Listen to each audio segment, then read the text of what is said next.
الله الله الله الله أو جنازة ألف شهيد অথবা 1000 শহীদ ব্যক্তির জানাজা পড়লে যে সওয়াব। বুখারীর riwayat আল্লাহ নবী বলেন মান সাল্লা জানাজাতান ফালাহু কিরাত। যে একজন সাধারণ মুসলমানের জানাজা পড়ে তাহলে তার জন্য এক কেরাত পরিমাণ সওয়াব আল্লাহ প্রদান করে। সুবহানাল্লাহ। ওয়া মান আতবা জানাজাতান ফালাহু কিরাত। আর যে জানাজাও পড়লো, জানাজার পিছনে পিছনে চললো, কবরস্থান পর্যন্ত গিয়ে তার দাফন কার্য পর্যন্ত শরীক রইল, এই ব্যক্তির আমল নামায় 2 কেরাত সওয়াব। কেরাত এর ব্যাখ্যা আছে অনেক। রাসূলকে সাহাবীরা জিজ্ঞাসা করছিল এই ব্যাপারে কেরাত রাসূল কি বুঝাইছেন? মাল কেরাত ইয়া রাসূলুল্লাহ, আল্লাহর রাসূল সাধারণ মানুষের জানাজা করলে 1 কেরাত সওয়াব, আর দাফন পর্যন্ত কাজ করলে জানাজাও হলো দাফনও করলো তো 2 কেরাত সওয়াব। কেরাত কাকে বলে? হুজুর বলে এই যে উহুদ পাহাড়টা দেখো, প্রায় 9 মাইল লম্বা, 1.5 মাইল পাশ, কত উঁচা, পাথর আর পাথর। আজ পর্যন্ত কেউ মেপে দেখে কি ওজন হবে? এই উহুদ পাহাড় যেই পরিমাণ ওজন, 1 কেরাত সেই পরিমাণ ওজন। তাহলে অর্থ কি দাঁড়াইলো? একজন মানুষের জানাজা পড়া 1 উহুদ পাহাড় পরিমাণ সওয়াব পাওয়া। সুবহানাল্লাহ। এটা সাধারণ মুসলমানের জানাজা হলো। আর যে আমার এই বুজুর্গ হুজুরের কথার কথা আল্লাহ আরো দীর্ঘ হায়াত দান করুক, এরকম বুজুর্গ মানুষের জানাজা হলে আরো বেশি না? আলেম ওলামা আব্দের জানাজা পড়লে, শহীদ ব্যক্তি জানাজা হলে যে মরার সাথে সাথে জান্নাতি। এই শহীদ ব্যক্তির জানাজা পড়লে যে সওয়াব হইতো, এই যে ওয়াজের মাহফিলে বসছেন, একজন শহীদ নয়, 2 জন নয়, 3 জন নয়, 1000 শহীদ ব্যক্তির জানাজা পড়লে যে সওয়াব হইতো, তার চাইতে আরো বহু বহু গুণ বেশি সওয়াবের অধিকারী হইছেন ওয়াজের মাহফিলে বসে। সুবহানাল্লাহ। অথবা আল্লাহ নবী এইভাবে বলছেন আওয়াইয়াতে আল বিমারিদ, অথবা একজন রোগী ব্যক্তির খেদমত করা। খেদমত কতদূরের কথা, একজন মানুষ রোগাক্রান্ত হয়ে গেছে, এক মুসলমান ভাই, আপনি খেদমত করবেন না, উদ্দেশ্য কি? তার একটু সান্ত্বনার জন্য, একটু খালি চোখে দেখা দেখে আসবেন, এই জন্য ঘর থেকে বেরিয়েছেন। তাহলে তার আমলনামায় কি পরিমাণ সওয়াব লেখা হইতে থাকে? 70,000 রহমতের ফেরেশতা আল্লাহ তার জন্য নির্ধারণ করেন। যে ফেরেশতা আমার বন্ধুর সুন্নত আদায়ের জন্য এই লোকটা যাচ্ছে, রোগী দেখা করার জন্য যাচ্ছে, সুতরাং তোমরা এই লোকটার জন্য 2টা রহমত আর বরকতের দোয়া করো। মাগফিরাতের নিষ্পাপ মাসুম ফেরেশতা যাদের দোয়া 100% 100% কবুল। আমার আপনার দোয়া ডাইরেক্ট কবুল নাও হইতে পারে, কিন্তু ফেরেশতার দোয়া অবশ্যই কবুল। কি 2টা দোয়া করে? আল্লাহুম্মা গফির লাহু, আল্লাহুম্মা রহমহু। আয় আল্লাহ, এই লোকটার উপর তোমার পক্ষ থেকে খাস রহমত নাযিল করো। আয় আল্লাহ, এই লোকটার উপর এই লোকটাকে তুমি মেহেরবানি করে ক্ষমা করে দাও। এরকম কয়টা ফেরেশতায় দোয়া করে? 70,000 ফেরেশতায় দোয়া করে তার জন্য। কেন? রোগী দেখতে যাচ্ছে।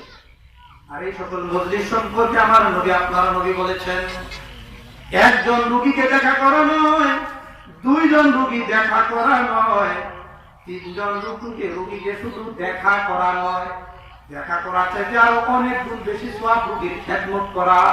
এরকম 1 জন নয়, 2 জন নয়, 3 জন নয়, 100 নয়, 1000 রোগী ব্যক্তির খেদমত করলে যে পরিমাণ সওয়াব পাওয়া যায়, এর চাইতে আরো হাজার হাজার গুণ বেশি সওয়াবের অধিকারী হইছেন উলামায়ে কেরামের সামনে বসে ওয়াজ মাহফিলের মজলিসে বসাতে। সুবহানাল্লাহ, বিহামদিহি, সুবহানাল্লাহ। ইয়া আমার বাবা জানেরা, দাড়ি পাকা মুরব্বীরা, যুবক ভাইয়েরা, এই যে সময় অন্য সময় থেকে ফারেক হইয়া কোরআন হাদিসের আলোচনা শোনার জন্য হক্কানি রব্বানি আল্লাহ ওয়া উলামায়ে কেরামের যাদের সান্নিধ্য হাসিল করলে, যাদেরকে দেখলে দু একটা নবীকে দেখা, যাদের চেহারা দিকে তাকাই থাকলে দু একটা নবীর চেহারার দিকে তাকাই থাকা, এই যে গুনাহ মাফের মজলিস, এই মজলিসে আমরা বৈশাখী ঠকছি, কিরকম জিতেছি সেই হাদিসে বুঝতে পারলাম কিরকম জিতেছি। এজন্য আমি অনুরোধ করবো, মসজিদ তো সারা রাত হবে না, এখন সারা রাত মসজিদ হয় না, মানুষের এনার্জি, স্বাস্থ্য এবং শক্তি সামর্থ্য কুলায়ও না, এজন্য মধ্যরাত পর্যন্ত সম্ভবত হবে। আর আমি তো সভাপতি তো ওয়াজ করে না, অন্যান্য মেহমানদের ওয়াজ করে দেওয়া, সুযোগ করে দেওয়া, সুযোগ করে দিতেছি। আর আমিও দেখলেন একটু আগে সর্দির ওষুধও খেতেছি, 1-2 ঘন্টা পর পর একদম ভাঙ্গা গলা, গলা পড়ে গেছে, আর কথা বলতে কষ্ট হয়, গলা মনে হয় একদম চিড়ে যাবে এরকম। ডাক্তার তো নিষেধ করছে আপাতত কয়েকদিন কথা না বলার জন্য, আর এরপরও আপনাদের থেকে দোয়া নেওয়ার জন্য, বাবা মায়ের গ্রাম আসতেছে, তাদের একটু সান্নিধ্য হাসিল করার জন্য আসছি। মজলিসের আদর্শ রক্ষা আমাদের প্রত্যেকের ইমানি এবং নৈতিক দায়িত্ব। আমরা নিজেরা সব ভাই ভলান্টিয়ার, আমরা চুপচাপ আদবের সাথে একদম চাতক পাখির মতো তাকাইয়া অধিক আগ্রহ নিয়ে আমরা শুনবো, কারণ একা কিছুই হয় না, কারণ এক হাতে তালিও বাজে না, শুধু 2 পাও দিয়ে হাঁটা হয় না, পাও হাঁটতে গেলে হাতের সাহায্য লাগে, দেখেন না, হাতের শুনে হাত ওইভাবে লড়ে না, ডান পাও সামনে গেলে ডান হাত পিছে যায়, বাম পা সামনে যখন যায় বাম হাত কি যায় পিছে, ডান হাঁটতে গেলে কি লাগে, শুধু 2 পা দেওয়া হয় না, হাতেরও সাহায্য লাগে। এই সব ক্ষেত্রে দিনও জিন্দা হয়েছে আনসার আর মুহাজির 2 এর সাহায্যে। এইভাবে এই সকল মজলিসকে ফায়দা পেতে হলে বক্তারও ইখলাসের সাথে কথা বলতে হবে, আর শ্রোতারাও ইখলাসের সাথে শুনতে হবে। কার কণ্ঠটা ভালো, কে কেমন সুন্দর সুর দিতে পারে, কে হাসাইতে পারে, কান্দাইতে পারে, মজাইতে পারে, কোরআন হাদিসের আলো তো সাদা মাথাই হবে। সবাই তো কোরআন হাদিসের কথা বলতেছেন, আল্লাহ রসুলের কথা বলতেছেন, অধীর আগ্রহ নিয়ে মনোযোগ দিয়ে শুনতে হবে। এই যে আজকের এই মজলিস, এই মজলিসের নমুনা তো সেই মজলিস আজ থেকে 1400 বছর পূর্বে রাসূল করিম সাল্লাল্লাহু আলাইহি ওয়াসাল্লাম সাহাবায়ে কেরামকে সামনে নিয়ে যে মজলিস করতেন, আজকের এই মজলিস তো সেই মজলিসের নমুনা। কি বলেন? হ্যাঁ, তারা কেমন অধিক আগ্রহ নিয়ে শুনতেন। নবীদের মজলিস তো মসজিদে নববীর ভিতরেই হইত। হাজী সাহেবরা যারা গেছেন, হজ করবার তৌফিক হয়েছে, মদিনা মসজিদে গেছেন, মদিনা মসজিদে যে মেম্বারটার ভিতরে আল্লাহ রাসূল বসতেন, তার থেকে বাম দিকে মাত্র 15-20 হাত বামেই তো নবীর রওজা শরীফ, তাই না? তখন তো রওজা শরীফ মসজিদের বাইরে ছিল, ছোট মসজিদ ছিল। তো নবী এই মসজিদে নববীর ভিতরে মেম্বরে বসতেন, সাহাবায়ে কেরাম ওয়াজ করতেন, শুনতেন। কিন্তু সাহাবীদের আগ্রহটা কেমন ছিল? এখন তো বক্তা এসে বসে থাকে, শ্রোতা নাই, অথবা বক্তারে খাওয়াইছে, শ্রোতা জায়গা। আর সাহাবায়ে কেরাম শ্রোতা ছিলেন, নবী বক্তা। তাদের আগ্রহটা দেখেন, মজলিসের আদবটা দেখেন, কেউ বা 1 ঘন্টা, কেউ বা 2 ঘন্টা, কেউ বা 3 ঘন্টা আগের থেকে কার আগে কে বলবেন, মসজিদে নববী ঘুরে দিত, বক্তা নাই, রাসূল নাই, অধিক আগ্রহ নিয়ে বাম পাশে তাকাই থাকতো। কারণ মদিনা থেকে কিবলা তো হলো দক্ষিণ দিকে, তাই না? বাম পাশটা তো হলো কিবলা থেকে, বাম পাশে হলো পূর্ব দিকে, হলো জান্নাতুল বাকির দিকে রওজা শরীফ। তখন তো রওজা শরীফ ছিল না, তখন থেকে হযরত আয়েশার ঘর ছিল। তো হযরত আয়েশার হুজরার দিকে, মেম্বার থেকে ডাইরেক্ট বাম দিকে সাহাবীরা সব সময় অধিক আগ্রহ নিয়ে তাকাই থাকতেন, কোন সময় নবীজি হুজরা শরীফ থেকে বাইরে হয়ে আসবেন, 1-2টা হাদিস তিনি বলবেন, আমরা শুনবো, তৃপ্ত হইয়া চলে যাব। 1-2টা হাদিস শোনার জন্য কখনো 5 মিনিট, কখনো 10 মিনিট, ঊর্ধ্বে আধা ঘন্টা একটু ওয়াজ শোনার জন্য অধিক আগ্রহ নিয়ে সাহাবায়ে কেরাম এরকম মসজিদে নববীতে বসে থাকতেন, আর বাম দিকে তাকিয়ে থাকতেন, কোন সময় নবী বাইরে আসবেন। আল্লাহ আল্লাহ আল্লাহ, চাতক পাখির মতো তাকায়। নবীর সময় হয়তো বাইরে হয়ে আসতেন, যেই হুজরা শরীফের দরজা খুলতো, নবীজি বাইরে হয়ে আসতেছে, মনে হচ্ছে একটা পূর্ণিমার চাঁদ বাহির হয়ে আসতেছে। কি বলেন, কিসের চাঁদ? আমার নবীর সৌন্দর্যের সামনে চাঁদ ফেল না?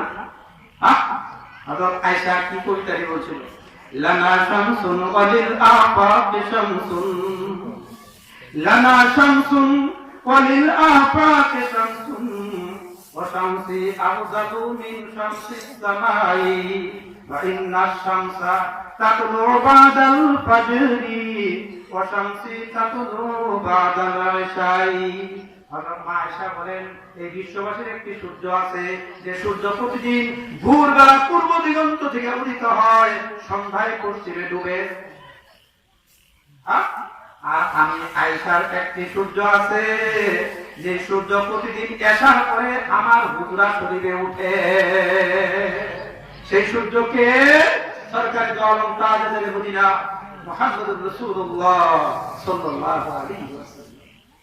আরে হযরত হাসান তো আরো সুন্দর করে বলছে, আসানা মিনকা লাম তারা কাতু আইনি ওয়া আজমালা মিনকা লাম তালিদিন নিসাউ খুলিকতা মুবাররাআন মিন কুল্লি আইবিন কাআন্নাকা কাদ খুলিকতা কামা তাশাউ। সাজ্জালা শেষ লাইনটা তর্জমা করুন। নবী এমন সুন্দর কোনদিন এই দুই চোখ দিয়ে দেখি নাই, এমন সুন্দর কোনো মায়ের জন্ম দেয়। ওই দুনিয়ার সবকিছু সৃষ্টি করা হয়েছে আল্লাহ কোন দিয়া, কোন কোন আদম আলাইহিস সালামের সৃষ্টি করছেন কোন দিয়া। ইন্নামা আমরুহু ইযা আরাদা শাইআন আইয়াকুলা লাহু কুন ফায়াকুন। সব নবীদেরকে কোন দিয়া, সব সাহাবীদেরকে কোন দিয়া, সব ফেরেশতাদেরকে কোন দিয়া, আসমান জমিনকে কোন দিয়া, সূর্য চন্দ্রকে কোন দিয়া। হে নবী তোমারে আল্লাহ সৃষ্টি করছে আল্লাহর প্রেম দিয়া। আল্লাহর প্রেম এমন সুন্দর করে আল্লাহ বানাইছে। যখন নবীজি আসতে থাকতেন মনে একটা পূর্ণিমার চাঁদ আসতেছে, মেহরাবের মেম্বরের ভিতরে বসতেন, পুরা মসজিদে নববী নূরে ঝলমল ঝলমল করত। আর এই মজলিসের শ্রোতা কারা? আল্লাহু আকবার। এই মজলিসের শ্রোতা হলো হযরত আবু বকর, হযরত উমর, হযরত উসমান, হযরত আলী, হযরত তালহা, হযরত জুবাইর। প্রত্যেকের জীবনী নিয়ে যে আলোচনা করা হয় ঘন্টার পর ঘন্টা, এই মজলিসের শ্রোতা হযরত আবু বকর। এই আবু বকর কোন আবু বকর? এই আবু বকর কে? আল্লাহু আকবার, আল্লাহু আকবার। ওই মজলিসে একদিন হুজুর বলতেছে, সাহাবীরা শুনো, হাসরের মাঠ কায়েম হবে, আল্লাহ তাআলা জান্নাতের 8টা গেট খুলে দিবেন, প্রত্যেকটা গেটে কথা বলবে। কি কথা বলবে জানেন? গেটের ভিতরে কোনো সাউন্ড বক্স ফিট করা থাকবে না, মোবাইলের মেমোরি ফিট করা থাকবে না, যে মোবাইলের মেমোরি কথা বলবে তা নয়, বরং স্বয়ং গেটেই কথা বলবে। 8টা গেটে কথা বলবে। কি কথা? হে আবু বকর, কি কথা বলবে? যে আমার ভিতর দিয়া ঢুকো, আমার ভিতর দিয়া ঢুকো, আমার ভিতর দিয়া ঢুকো। কোন লোকটা সম্পর্কে জান্নাতের গেটে কথা বলবে যে আমার ভিতর দিয়ে ঢুকো, আর 8টা গেটেই বলবে আমার ভিতর দিয়ে ঢুকো। ও সাহাবীরা তোমরা জানো নি ওই লোকটাকে? ওই লোকটা হলো আমার মহব্বতের আবু বকর। জান্নাতের 8টা গেটে তারা ডাকবে আমার ভিতর দিয়ে। ওই আবু বকর। আল্লাহু আকবার, আল্লাহু আকবার। এইভাবে এর মজলিসের সদস্যকে হযরত উমর খাই একটু করে কথা বলতেছে। একজন আলোচনা বয়ান করলে বললাম আমরা ফজিলত বয়ান করলে, মানাকেত বয়ান করলে ঘন্টার পর ঘন্টা। এই উমর কোন উমর? এই উমর সেই উমর হাদিসের কিতাবে খালি পৃষ্ঠায় পৃষ্ঠায় পাওয়া যায়। উমরের ফজিলত, উমরের ফজিলত। একদিন হুজুর সাহাবীদেরকে নিয়ে স্বপ্নের কথা বয়ান করতেছেন। হুজুর মাঝে মাঝে মজলিসে বলতেন, তোমরা কোনো স্বপ্ন দেখলে বলো, আমি ব্যাখ্যা দিব। আর আজকে আমি একটা স্বপ্ন দেখছি। কি জানো? স্বপ্নে দেখলাম জান্নাতের ভিতরে আমি এক ফেরেশতা এক পেয়ালা দুধ দিল আমাকে খাইতে বললো, দুধটুকু পান করলাম। এই যে পান করি দুধ তো শেষ হয় না, শেষে কিছু অবশিষ্ট থাকলো। পাশে দেখি হযরত উমর ওই গ্লাস, ওই দুধটুকু আমি উমরকে দিয়ে দিলাম, উমর পান করে শেষ করলো। এটা ব্যাখ্যা কি জানো? এই জন্য ওলামায়ে কেরাম বলেন স্বপ্নে যদি দুধ খাইতে কেউ দেখে এটা ভালো, এলেম পাওয়ার আলামত। এত ফজিলত। এই উমর তো সেই উমর। উমরের পুরা জীবনী আমি বলছি না। ইসলামের শুরু জিন্দেগিতে যখন ইসলাম শক্তিশালী ছিল না, ইসলাম একেবারে দুর্বল ছিল, মুসলমানেরা খানায় খাওয়ার ভিতরে যায় নামাজ পড়বার সাহস পাইত না কাফেরদের ভয়ে। হযরত আবু বকর তার বাড়ির বাইরে একটা মসজিদ বানাইছিল, পাঞ্জেখানা মসজিদ। এখানেই নামাজ পড়তেন, এখানেই জিকির আজকার করতেন, এখানে তেলাওয়াত করতেন আর কাঁদতেন। মুশরিক মহিলারা পর্যন্ত যায় ভিড় জমাইত। তারপর একবার দেখলো এইভাবে যদি আবু বকর করতে থাকে সেটা আমাদের ছেলেমেয়ে থেকে সবাই মুসলমান হবে। আরেকদিন আবু বকর এইভাবে ইবাদত করতেছিল বাইরে গিয়ে পাঞ্জেখানা মসজিদে। কাফের দলেরা আবু বকরকে এমন মারলো, এমন প্রহার করলো, শরীরটাকে ঝাঁঝরা করে ফেলো, রক্তে রঞ্জিত কত বিক্ষত। আবু বকর বেহুশ হয়ে পড়ে রয়েছে। আবু বকরের মা আসছে দুধ দিয়া, আরে আমার ছেলেটা বেহুশ, এইভাবে নির্মম ভাবে অকথ্য ভাবে মারলো, একটু দুধ পান করে আসি, হুশ না, একটু করে হুশ ফিরছে। হুশ ফিরে আবু বকর বলে, মা, আমার মাহবুব, আমার বন্ধু নবী কোথায় আছে? আগে নবীর সন্ধান দাও। মা বলে, ওই নির্লজ্জ ছেলে, তোর কি একটু লজ্জা করে না? যে ব্যক্তির কারণে তুই এমন ভাবে মারি খাইলি, যে ব্যক্তির ধর্ম অবলম্বন করার কারণে এমন ভাবে মারি খাইলি, এখনো পর্যন্ত ওই ব্যক্তিকে বলতে পারো, ওই ব্যক্তির কথাই বলো। এই যে মেয়ে, আগে তাড়াতাড়ি একটু দুধ পান কর, তোর জন্য আমি দুধ নিয়ে আসছি। আবু বকর কসম খাইয়া বলেন, মা, আল্লাহর কসম করে বলছি যে এই পর্যন্ত এই দুই নয়নে নবীর চেহারা না দেখবো, এই পর্যন্ত আমি এক দুধ পান করব না। নবী কোথায় আছে তার কাছে নিয়ে যাও। হযরত উমরের বোন ফাতেমা, তার উপনাম হইল উম্মে জামিল। উম্মে জামিল বলতেছে আবু বকরের মাকে যে নবী কোথায় আছে, আমি সন্ধান দিতে পারবো। নবী আছে মক্কার প্রথম মাদ্রাসা দারে আরকাম, এই দারে আরকামের এই বাড়িতে নবী দিয়ে আসেন, সাহাবীদেরকে নিয়ে আসেন, ওয়াজ করতেছেন। হযরত আবু বকর বলে, শিগগির আমাকে সেখানে নিয়ে যাও। আবু বকর হাঁটতে পারে না, এমন ভাবে নির্মম ভাবে মারি মারছে তারা। শেষ পর্যন্ত হযরত আবু বকর এক হাত দিয়া তার মায়ের কাঁধে ভর দিছেন, আর এক হাত হযরত ফাতেমা, হযরত উম্মে জামিলের কাঁধে ভর দিছেন। পাও মাটিতে লাগাইতে পারে না, পাও শেষরাইয়া কাঁধে ভর কইরা দারে আরকামে গিয়া আবু বকর উপস্থিত। নবীজি যখন হযরত আবু বকরের দিকে তাকাইছেন, আল্লাহু আকবার বলে নবী চিৎকার দিয়েছেন। এত মহব্বতের আবু বকর, যে আবু বকর মক্কার কুরাইশদের এত উপকার করে, এত দান খয়রাত করে, এই আবু বকর আমার ধর্ম গ্রহণ করার কারণে এই আবু বকর কেমন নির্মম ভাবে প্রহার করেছে। সমস্ত শরীর রক্তে রঞ্জিত, সমস্ত শরীর ক্ষত বিক্ষত। আল্লাহ নবী যখন আল্লাহ বলে ডাকতেছেন, আমার আল্লাহ সহ্য করতে পারেন নাই, জিবরাইলকে পাঠাইছে, জিবরাইল যাও, আমার নবী এমন ভাবে চিৎকার দিয়ে আমাকে কেন ডাকলো, কারণ জিজ্ঞেস করো। জিবরাইল আসতে দেরি লাগে না, আল্লাহর আরশ থেকে পৃথিবীতে 1 সেকেন্ড লাগে না, জিবরাইলের আসতে 1 সেকেন্ড লাগে না আরশে যাইতে। মুহূর্তের মধ্যে জিবরাইল এসে হাজির, বলতেছে, নবীজি, হে আল্লাহর বন্ধু, কেন আপনি এইভাবে ডাক দিয়েছেন? আল্লাহ পাক কারণ জানতে চাইছেন। ওই দেখো না আমার আবু বকর, কাফেররা কেমন ভাবে নির্মম ভাবে মারছে। আজকে যদি ইসলাম শক্তিশালী থাকতো, আমার আবু বকর এইভাবে মারি খায় না। আল্লাহর কাছে আমার আবেদন, ও জিবরাইল বলো, আল্লাহ যদি ইসলামকে শক্তিশালী করে কিভাবে?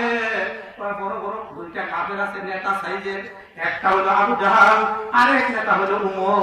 তখন উমর মুসলমান, এই দুইজনের একজনকে কমপক্ষে মুসলমান বানাইয়া আল্লাহ আমার ইসলামকে যেন শক্তিশালী করে।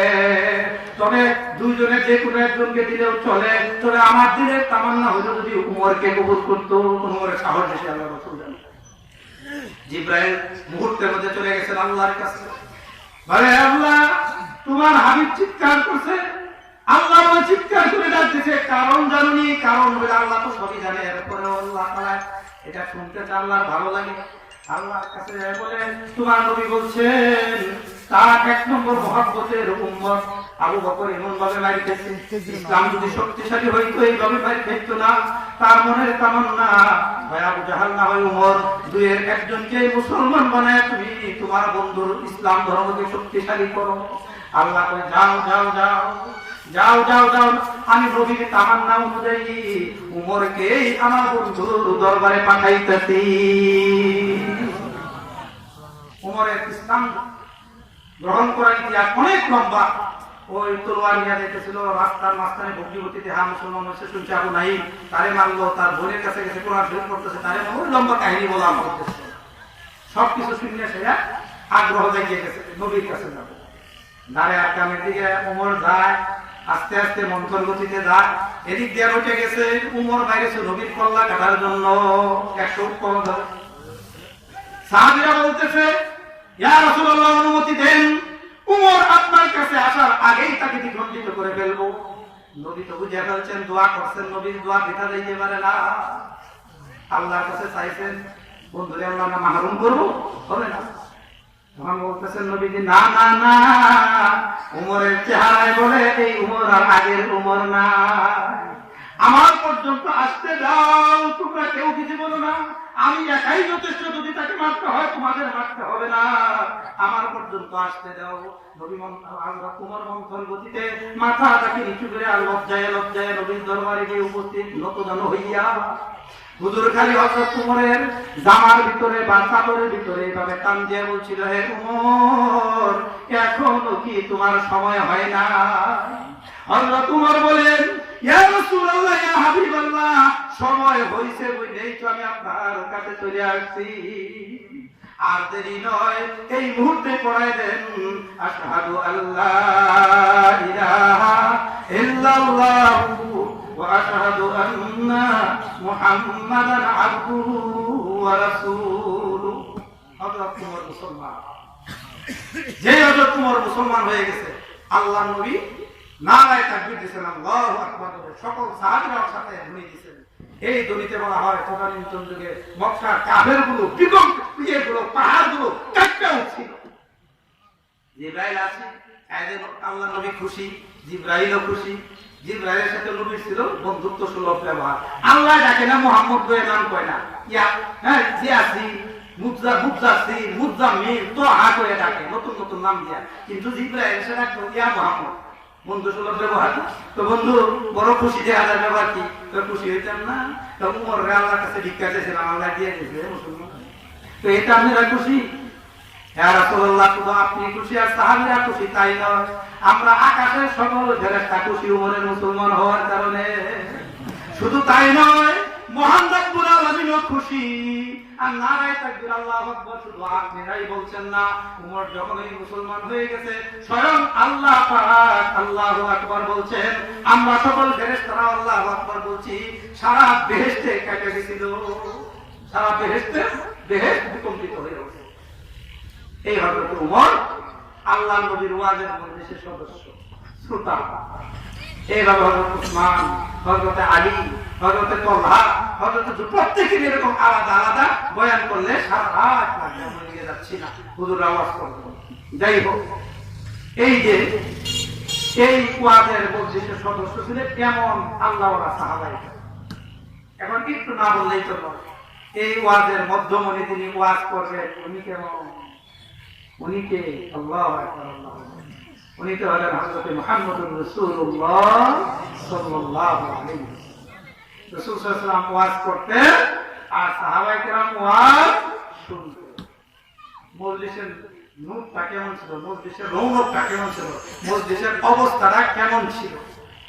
আর আমরাও তো ওয়াজ শুনি, ওয়াজ করি, কিন্তু যদিও নাকি ওই ওয়াজের সাথে মুনাসাবাত রাখে, সম্পর্ক রাখে, কিন্তু আমাদের দিলের হালত, আমাদের শোনার হালত ওই কাজ হয়।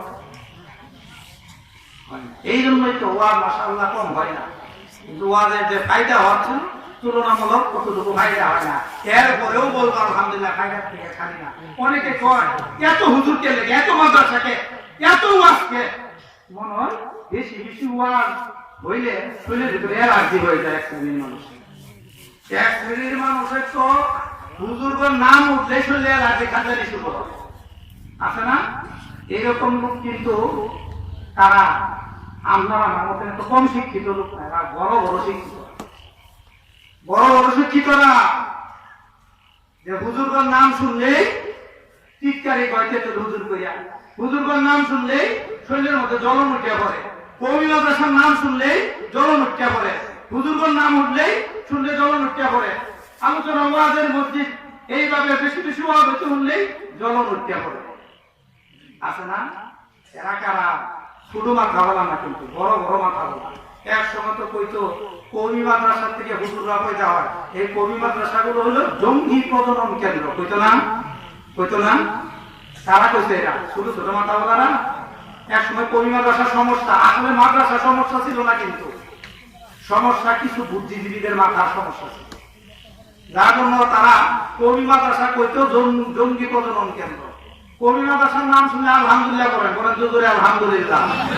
কওমি মাদ্রাসা বেশি বেশি আছে বলে বাংলাদেশের মানুষ ধার্মিক, মসজিদ বেশি বেশি কারণে বাংলাদেশের মানুষ বেশি নামাজি, ওয়াজের মসজিদ গুলা বেশি বেশি হয় কারণে এই মানুষগুলো আল্লাহমুখী না হইলে বোঝা যাইত, মাদ্রাসা বেশি না থাকলে বোঝা যাইত, এই ওয়াজ গুলো না হইলে বোঝা যাইত। এমনি ছেলে মেয়ে নিয়ে আমরা যে পেরেশান, ছেলে হিরোইন, ইয়াবাকুর, ছেলে মদকুর, ছেলে সন্ত্রাসী, ছেলে বাপ মারে ধরে মারে, এই সকল ওয়াজ যদি না হইতো আরো বুঝতেন কি করে, শুধু মাইরে তো করতো, আরো বুঝতেন কি করে। আমি বলবো যে কওমি মাদ্রাসাগুলো এটি আসলে সমস্যা। মাদ্রাসা ছিল না এক সময়, তো আপনারা ধরাইছেন যে কওমি মাদ্রাসা ছেলে দেওয়া যাবে না, এর বলে জঙ্গি হয়, বা কওমি মাদ্রাসা দান করা যাবে না, তাহলে আমারও এগুলি সে ধরে নিব জঙ্গিদের সহযোগিতা করো কেন। আলহামদুলিল্লাহ সুম্মা আলহামদুলিল্লাহ, এখন কওমি মাদ্রাসা কোনো সমস্যা না, বা ভয়ের কারণ না, ভয়ের কারণ না। এখন বিনা দ্বিধায় কওমি মাদ্রাসা ছেলেমেয়েও দিতে পারেন, সহযোগিতা করতে পারেন, কওমি মাদ্রাসায় মহব্বত করতে পারেন, রাষ্ট্রীয়ভাবে সরকারি ভাবে আর দরবাতর হবে না ইনশাআল্লাহ। মানে এতে আমাদের একটা ট্যাবলেটও ব্যয় করতে হয় না। যেই মাথা দিয়ে কইতো কওমি মাদ্রাসার সমস্যা, যেই ব্রেন গুলো কইতো কওমি মাদ্রাসা জঙ্গি পয়দা হয়, এখন ওই মাথা গুলাই কি কয় জানে না, কওমি মাদ্রাসা 1 নম্বর মানুষ পয়দা হয়। এই যে আমরা কিছুদিন আগে একটা সেমিনার করছিলাম শিল্পকলা একাডেমিতে, পাবলিক হল, ডিসি সাহেবকে দাওয়াত করছিলাম, আমাদের তেফাকুল আমার পক্ষ থেকে, এসপি সাহেবকে দাওয়াত করছিলাম, এবং আমাদের ব্রিগেডিয়ার জেনারেল ওই শান্তিহারা সেনানিবাসের প্রধানকে দাওয়াত করছিলাম, সুরি মহলকে দাওয়াত করছিলাম, টিওনো ইওনো অনেকেই তারা ছিল, তারা সবাই আসছে। শিরোনামটা ছিল সন্ত্রাস বিরোধী সেমিনার, শীর্ষক আলোচনা। এসপি সাহেব কি বক্তব্য দিয়েছেন জানেন? 1.5 ঘন্টা প্রায় বক্তব্য দিয়েছেন। আমি যখন নারায়ণগঞ্জের এসপি ছিলাম তখন আমার সন্দেহ ছিল যে কওমি মাদ্রাসার প্রতি জঙ্গি পয়দা হয় আর সন্ত্রাসী। বহু মাদ্রাসা তল্লাশি করছি, অনেক তল্লাশি করছি, একটা জঙ্গিও হয়েছি। তবে আমি এখন দায়িত্বহীন কণ্ঠে বলতে পারি, কওমি মাদ্রাসায় জঙ্গি হয় না, সন্ত্রাসী হয় না, বরং সন্ত্রাসী আর জঙ্গি হয় বড় বড় ইউনিভার্সিটিতে। কওমি মাদ্রাসায় 1 নম্বর স্বর্ণের মানুষ উপহার দেয়। কাদের কথা? এসপি মন্ত্রীদের কথা, তাদের কথা। ওই যে একটা কিস্তার কথা মনে হয়ে গেল, এক সুর, বড় বান সুর, এই সুর এক সুপারির বাগানের কাছে দিয়ে লাগে, কি সুন্দর সুপারি, তাই কে রয়েছে বাধা, দেখে আর লোক সামলাইতে পারতেছে না।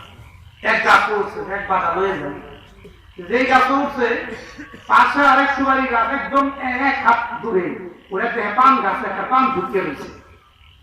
সুপারি পান করে পানের তো দরকার, বায়া ওই গাছে পান হয়েছে, আমাদের ওই গাছ শকুন বইয়া পায়না করে দিচ্ছে, পায়না করে দিলে শকুনের পায়না সাদা না, সুপারি গাছ ভরে রয়েছে। হ্যাঁ বাসা এটা শুন আরে সুর বেরুছি আমার মতন মানকু হাত শুন লইয়া শুন পড়াই ছেড়ে, যাই হোক সুপারি শুন খাই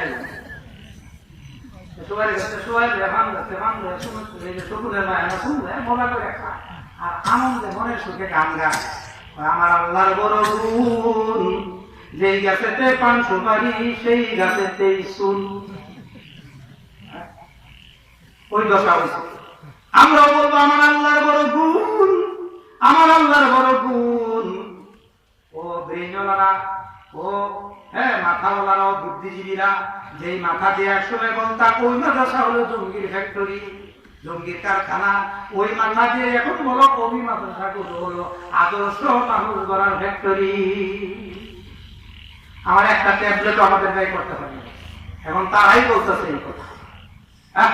কিছুদিন আগে গতকালকের সংসদে আমি আমার এই দেশের সরকার প্রধানদেরকে বলতে চাই, এখনো সাবধান হন আপনারা, আপনাদেরকে পচাইছে কিছু নাস্তিক মার্কা মন্ত্রী এমপিরা, তাহলে আপনারা আরো ভালো থাকবেন। এই সমস্ত নাস্তিক মার্কা মন্ত্রী এমপি এখনো যদি থাকে এদেরকে বরখাস্ত করে সংসদে বসে কওমি মাদ্রাসার বিরুদ্ধে কথা বলে, তেতুল হুজুর বলে আখ্যায়িত করে, এইভাবে আপনাদের কি কয় হুজুররা হলো তাদের মাথার বেদনার কারণ। আমি বলবো এই সকল 2-4টা মন্ত্রী এমপি যদি এখনো থাকে ভাই করেন, যে আরামে নিরাপদে জনগণের সমর্থন চান, আপনাদের ভালো লজ্জা করা উচিত। 90% মুসলমানের দেশ, আর মুসলমানদের নুন রুটি খাইয়া, মুসলমানদের ট্যাক্স খাইয়া, লক্ষ লক্ষ টাকা মাসে মাসে বেতন খাইয়া মুসলমানের বিরুদ্ধে কথা বলল। আর কমি বাতাসা হুজুর করে বলো ভিক্ষুক। আরে সবচেয়ে বড় ভিক্ষুক তো তোরা। তোরা লক্ষ লক্ষ টাকা বেতন পেত, কার বাপের টাকা খাস? জনগণের টাকা খাস, জনগণের টাকা খাস, আমাদের ট্যাক্সের টাকা খাস তোরা, যারা আমাদের বিরুদ্ধে চরণ করে। সরকারের আলাদা কোনো ফান্ড আছে বেতন দেওয়ার জন্য? কার কাছ থেকে টাকা নেয়? আপনার আমার কাছ থেকে টাকা নেয়। ইউনিভার্সিটির বেতন কার টাকা দিয়ে খাও? আমার আপনার রক্তের ধরা, রক্ত ধরানো, ধান ধরানো টাকা পয়সা। বুকে খায়া বুকে বানানো, বুকে খায়া বুকে লাগতে যাও, আর আমাদেরকে বলো ভিক্ষু। আচ্ছা ভিক্ষু, ভালো কথা, ভিক্ষা করে খাওয়া, ভিক্ষার টাকা হারাম না হালাল? 100% হালাল। একটা ভিক্ষু যদি ভিক্ষা করে সারাদিনে 5 কেজি চাউল পায়, 100% হালাল। তুমি যে জনগণের টাকা লুণ্ঠন করে খাচ্ছ সুদ ঘুষের মাধ্যমে, তুমি তো খাচ্ছ হারাম। তুমি তো শুকুরের ঘুরতে চেয়ে আরো খারাপ টাকা খাচ্ছ, পায়খানার চেয়ে আরো খারাপ টাকা খাচ্ছ। ভিক্ষুক তো হালাল টাকা খাচ্ছে, 100% হালাল। লজ্জা করা উচিত। আল্লাহ পাক রব্বুল আলামিন আমাদের সব ভাইকে তৌফিক দান করুন, সঠিক বুঝ দান করুন।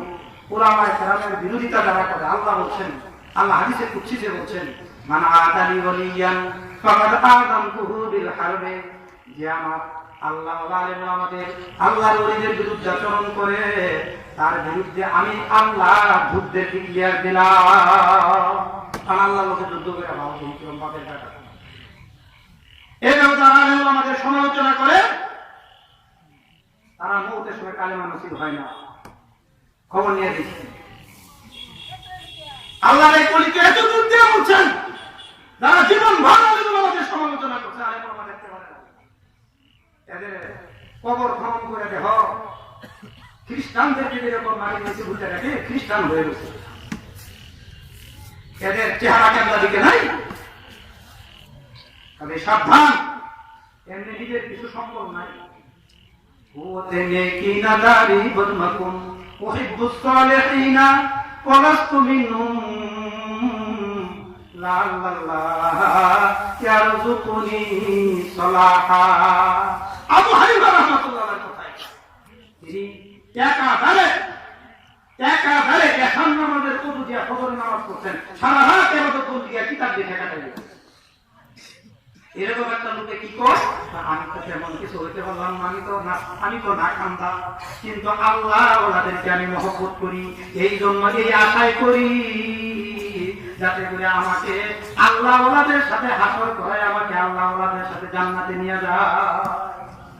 আল্লাহ ওনাদের সাথে জাদুরি করো, উপায় কপাল করে এই জন্য আমরা নিজেরা ভাই যতটুকু করি আমল করে কি দূরা গাইতে পারবো, কতদূর গাইতে পারবো।